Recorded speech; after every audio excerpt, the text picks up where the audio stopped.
Hello class, and welcome to this Muscle NES walkthrough right here on Video Games 101 by way of Let's Play with Briggins. I'm your instructor, Professor Briggins, and one of the more obscure titles for the NES, wrestling or otherwise to be sure.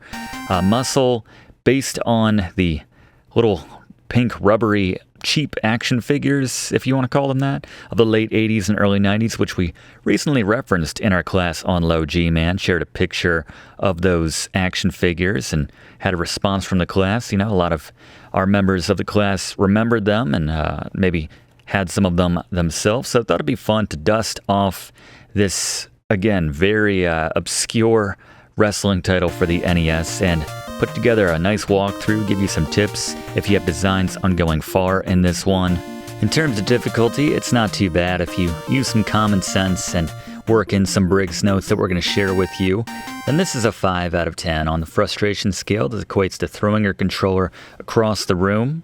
Most likely because you misjudged where they were throwing the power-up in this game known as the booster ball, and your opponent got it and just destroyed you, proceeded to destroy you very quickly, which, yeah, fate's turn on a dime here in Muscle. So we're going to talk about that on the other side of the intro.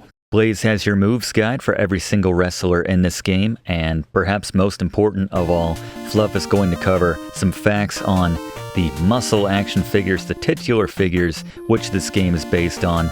I'm looking forward to this, so let's run the intro and get into this Muscle NES walkthrough right here on Video Games 101.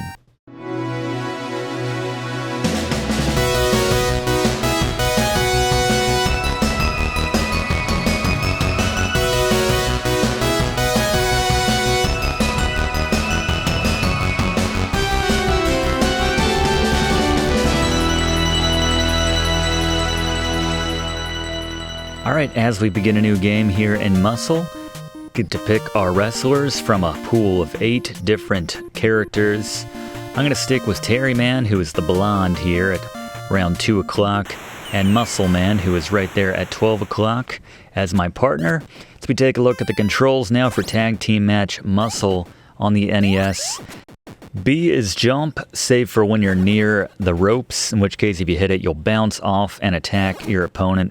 A very useful maneuver in particular when your opponent has the booster ball. We'll talk about that. B plus A equals jump kick. Don't use that too much because he commits to that, and if you miss, then you leave yourself vulnerable for attacks. A is punch.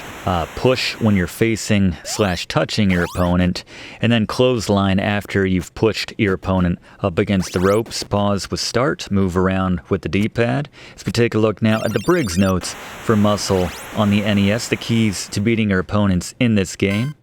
First, very important, retreat and tag out when you have less than 3 health. When you have 2 health or less, you slow down, and that makes you very vulnerable to attacks from the enemies. I might even recommend a more conservative approach and tag out when you have 3 or less health, just knowing that that next hit is going to put you at a slower speed and leave you vulnerable. So, yeah, always good to have 4 or 5 health, which is those dots you see at the top of the screen. Ours is on the left side, represented by those blue dots up there. Number 2, keep in the middle of the ring for that booster ball. You'll see when, I guess, the ref pops out from the side of the ropes at the top. He's about to throw that ball. The ball will come in from the bottom or top of the screen. Just because the ref is always at the top doesn't mean you should expect that ball to come in from the top. They like to mix it up, sometimes favor the weaker wrestler of the two. You can see how slow this guy is at 1 health right here. And lastly, use the flying body attacks when your opponent has the booster ball. I alluded to this in the controls. Very important move, just basically hitting B near the ropes when you're facing the ropes, and you'll bounce off and hit your opponent and oftentimes break whatever special move they're trying to do against you. And yeah, it's just a good way of playing defense until the booster ball effects wear off. Obviously, we want to grab it ourselves, but in case they get to it first, you can see that's the move right there. Just hitting B, facing the ropes. It's a good move in general, honestly, in this game to wear down your opponent, but... And yeah, so you can see, I find that easily more than 50% of the time, the opponent is the one getting that booster ball, so... Which makes sense. They're controlled by a computer, so they they start moving as soon as they see that ball, and they know where it's going to go for the most part, so they have a slight advantage in that regard. And there, of course, if you're trying to cheat one side like we were right there, he'll throw it at the bottom. In terms of the order of the different rings that you go to, the first level is always just the basic ring. Second level is always the ice ring, which makes grabbing much more difficult. You can see right here, we have the booster ball now, so we get a little spring in our step here, and we can use our super move. And we'll bring in Blaze to talk about that in just a second, but I want to mention, as soon as we finish this ice ring rink, we move on to the third type of ring, which is an electrified ring, which is extremely seizure triggering. I just want to mention that. Lots of flashing lights. It's pretty awful, actually. It's almost not worth...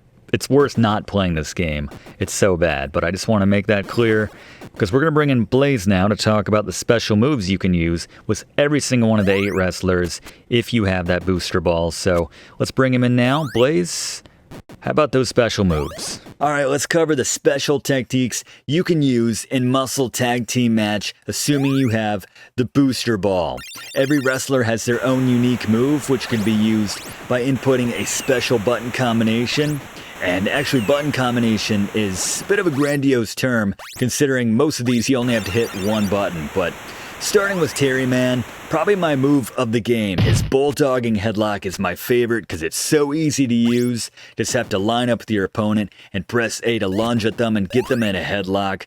Does a decent amount of damage, 1, if not 2 points of damage to easily tire out your opponent. Bit more powerful, but more difficult to pull off is Muscle Man's Muscle Driver. You have to get behind your opponent when you have that booster ball and press the A button to grab them, send them, take them up into the sky with you, and just drive them, pile drive them into that canvas for 2 balls of damage taken away whenever you do this. So very effective. It's just difficult to pull off, especially on the ice ring rink. Same with Robin Mask. It's the same button combination. Again, just getting behind the guy, hitting A to use that tower bridge move. Ramen Man, he has his fatal kung fu. This is probably the most complex move in the game. You have to face your opponent, jump with B, and then while you're in the air, hit A to use that move. Next, Wars Man. I love this one. Bear Claws. Just gotta line up to your opponent and press B to lunge across the ring with those claws out. Very cool looking. Next, Buffalo Man. Buffalo Man has the Hurricane Mixer. This one looks really cool as well. Very simple to use. Just face your opponent, press that B button to get those legs going everywhere as you launch across the screen. Ashura Man has the Ashura Buster, or the Ashura Buster. Sorry, the NES manual is just littered with typos. It's pretty bad, but yes, just get behind your opponent, just like that muscle driver, and hit that A button from behind to use that buster. And finally, the Geronimo Tomahawk technique, the easiest to use in this game, because you're throwing a tomahawk from distance with the A button. Because it's so easy to use and you can do it from a distance, it does the least amount of damage, arguably, of any of these special moves. But there you go, the special techniques of Muscle Tag Team Match. Good call, Blaze. Thank you very much. You can see why I warned you about this electrified ring level right here. That's just nasty. Lots and lots of games use that flickering effect, and yeah, it's not great. But anyway, you can see why we love Terry Man's special moves so much. Just hit A once you get that booster ball, and it's the easiest to pull off. Just have to line up with him, essentially, and hit that. Don't have to get behind him or anything. So just run those into the ground. Combine those with the flying body attack when you're against the ropes right there to wear down your opponent if you don't have the booster ball. And again, going into the 4th round, they bring back that electrified ring where if you touch the ropes, you will get shocked. So that's the one exception to the using the flying body attack. If you want to throw your opponent into the rope, like we mentioned earlier, if you're touching them and hitting the A button, then that is a good way to get the shock on him right there. He's wearing himself down. A lot of self-inflicted errors and damage right here, making him easy to take down. I don't know why Muscle Man reminds me of Homer Simpson for some reason. Something about his facial hair or whatever you want to call that. He makes me laugh, but yeah, but this effect does not. This is really terrible. So while I urge you not to look at the screen right now, let's bring in Fluff for what is, for me, a long-awaited Fluff fact about the history and background of the characters in this game, the characters which inspired this game, now with Fluff. Tag Team Match Muscle is the 1986 North American version of a 1985 wrestling game called Kinnikuman Muscle Tag Match, developed by Japanese video game developer TOS. The game is based on a Japanese manga duo's popular manga series, Kinnikuman, which debuted in 1979 and told the story of a seemingly limitless crop of interestingly designed superhero-like characters, each named after everyday items. An anime series and sprawling line of toys followed, with literally hundreds of unique small flesh-colored rubber action figures available. Because they were made to be cheap, they were also easily affordable to Japanese youths from vending machines with some loose change, making them hugely popular. The series had both a great sense of humor and violence. In fact, it was deemed a little too violent to adapt for America's youths. Despite this, the people at Mattel noticed the line of toys' popularity in Japan and decided to bring it over to America. Now rebranded as Muscle, or Millions of Unusual Small Creatures Lurking Everywhere, Mattel used the same cheap molds and mass-produced the tiny action figures, selling them in likewise affordable combo packs for just a few dollars for roughly a dozen figures. Their affordability in the States made them stand out amongst the more expensive action figures of their time. Ultimately, Mattel had to pay out a percentage of all revenue to the Japanese company behind the toys, not to mention the publisher on this game, Bandai. Ironically, as the NES grew in popularity in America, the sales of action figures were greatly affected, so Mattel decided to cease production of Muscle figures entirely and discontinued the series in 1988 in order to focus on more profitable toy lines they fully owned the rights to. Despite the short-lived success of Muscle in America, it was enough to warrant bringing the game over here, again with the rebranded Muscle name and no reference to the source material's name of Kinnikuman.